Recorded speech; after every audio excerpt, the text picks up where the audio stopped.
समय की बात है। किसी आश्रम में अपने गुरु के साथ एक शिष्य रहता था। वह बड़ा आलसी था, क्योंकि वह आज का काम कल और कल का काम परसों पर टाल दिया करता था।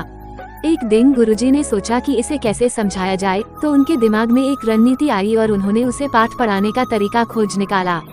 उन्होंने अपने शिष्य से कहा, ये काला पत्थर मैं तुम्हें देकर जा रहा हूँ। इसकी मदद से तुम जिस भी लोहे की चीज को घिसोगे वह सोने की बन जाएगी, लेकिन तुम्हारे पास कल सूर्यास्त तक का समय है। यह कहकर गुरुजी कहीं चले गए। अब वह आलसी शिष्य सोचता रहा कि मैं इस पत्थर से यह करूँगा, वो करूँगा, अभी तो मेरे पास काफी समय है, मैं खूब सारा सोना बना लूँगा।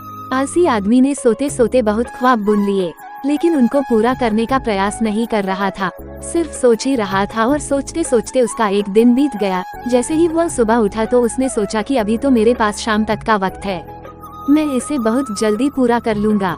देखते देखते दोपहर हुई। उसने खाना खाया और सोचा थोड़ी देर आराम कर लेता हूँ, उठने के बाद कर लूँगा, और वह सो गया। जैसे ही उसकी नींद खुली तो उसने देखा कि सूर्यास्त होने को आ गया है, अब उसे जाना ही होगा। वह उस काले पत्थर को लेकर बाजार में जा ही रहा था तो रास्ते में गुरुजी उसको मिल गए और वो पत्थर उससे ले लिया। बोले, तुम्हारा समय खत्म हो चुका है। उसको बहुत पछतावा हुआ कि वो कुछ नहीं कर पाया, लेकिन अब पछताए होत क्या जब चिड़िया चुग गई खेत। साथियों, कभी कभी हमारे साथ भी ऐसा ही होता है। हम भी तो यही करते हैं। आलस के कारण ही आज का काम कल, कल का परसों, और आगे से आगे उसे टालते जाते हैं। यही सोचते सोचते समय निकल जाता है, क्योंकि समय का पहिया तो रुकने वाला नहीं।